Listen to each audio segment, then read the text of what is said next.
Maintenant, on va aller ici pour voir si la vision ou bien la prophétie que ces entités ont révélée à Doumbissé va avoir lieu. On voit cela dans Koudoumane, chapitre 1, verset 1 à 12. Il est dit ici, non loin du lieu où se trouve l'Oma, c'est-à-dire, on va traduire, qui va donner Malachi. Il y a virgule, je m'arrête dans la virgule.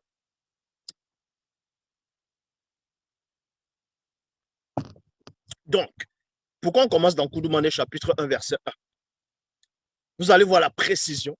Donc, dans Koudoumane, chapitre 1, verset 1 à 12, il est dit ici, non loin du lieu où se trouvait l'Oma, c'est-à-dire Malachi, tout près d'une grande rivière située dans Ouassemoutonga, Afrique centrale. Donc, on vous donne la précision où la prophétie que Doumbissé avait pénétrée dans Origine, chapitre 5. On vous donne la précision où la prophétie va avoir lieu. À quel endroit cette prophétie doit se passer. Dans quel endroit dans le monde, dans quelle partie du coin dans le monde, dans quel pays. On vous dit ici que non loin du lieu où se trouvait l'Oma, dans Malachi, tout près d'une grande rivière, située dans Ouassemoutonga, dont on vous dit Ouassemoutonga, qui est l'Afrique centrale, dans un village de Tendiledi, dont quand on traduit plus tard, ils vont donner Galilée, se trouvait une femme noire initiée, d'une beauté attirante, connue sous le nom de Namisabé. Donc, Namisabé, c'est qui? Namisabé, c'était une très belle femme noire initiée. C'était la future mère d'Eyumé, donc ce qu'on va appeler Marie.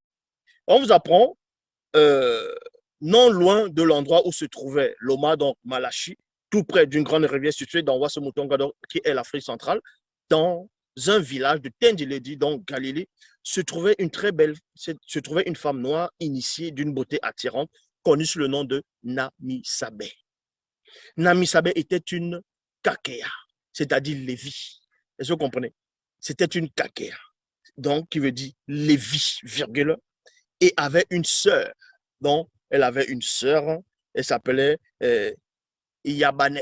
Cette belle femme initiée avait un regard perçant et mystérieux.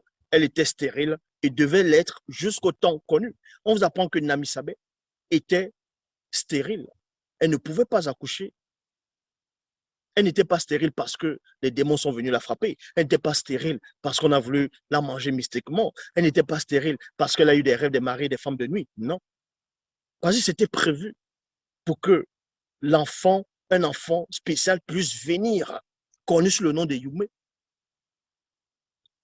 C'était une personne très agréable et juste devant le verbe de Loba. Elle ainsi que son mari, c'est-à-dire son époux, connu sous le nom de Témé. Témé qui veut dire lever en même temps. Parce qu'on peut dire Wema, on peut aussi dire Témé, donc se mettre debout. Témé mettait scrupuleusement en pratique toutes les lois et toutes les ordonnances du verbe de Loba de façon irréprochable. Il y a point ici. À cet instant, virgule, Moutatedi, donc Moutatedi, celui qui guide, qui intronise les initiés, apparut à Namisabé et se tint debout à sa droite. Donc, ils ont repris cela. Ils ont mis ça par rapport à la naissance de Jean le Baptiste où Zacharie était dans le temple, c'était sa fonction parce que c'était son tour et il y a un ange du Seigneur qui apparaît, se met à sa droite. Donc, vous voyez, ils ont fait que reprendre cela. Namisabé vit Moutatedi et fut profondément troublé. Aussitôt, la crainte l'a saisi.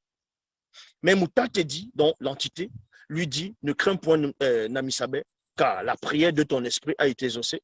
Voici que tu es stérile et tu n'as jamais eu d'enfant. Il y a point ici. Tu vas devenir enceinte sans l'intervention de ton époux et tu mettras au monde une fille sous la tutelle de l'entité en charge des naissances et l'entité en charge de l'introduction dans le visible et tu lui donneras le nom d'Eyumé. D'Eyumé, c'est-à-dire, ils vont traduire, ils vont dire Marie, tu donneras le nom d'Eyumé.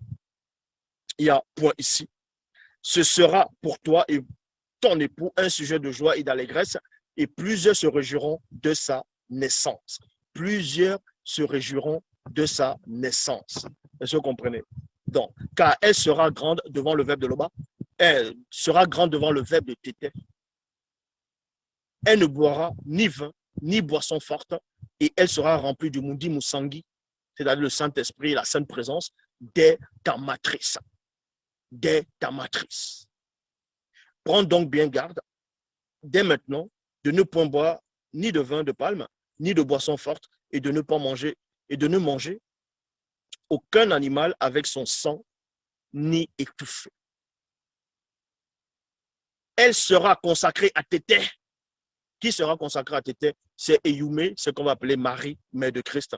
Elle sera consacrée à Tété dès ton ventre et durant toute sa vie terrestre jusqu'au jour où elle quittera le visible. C'est pour ça que quand on va dans Koudoumane, chapitre 2, au verset 4, on vous dit ici, Namisabé mit donc au monde sous la tutelle de l'entité en charge de naissance et l'entité en charge de l'introduction dans le visible, une très belle petite fille noire qu'elle nomma Eyoumé. Ça s'appelle la précision. Est-ce que vous comprenez? La prophétie dont on a dévoilé, on a fait pénétrer, d'Oubissé en profondeur, c'est réalisé. C'est réalisé.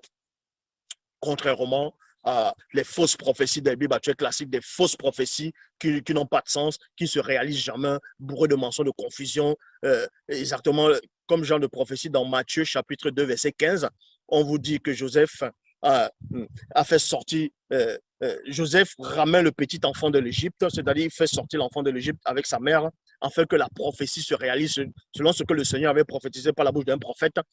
Donc, et on va dans Osée chapitre 11, verset 1 à 2, où on vous dit, quand Israël était petit, je l'aimais et je l'ai appelé lui, Israël, c'est-à-dire à sortir d'Égypte.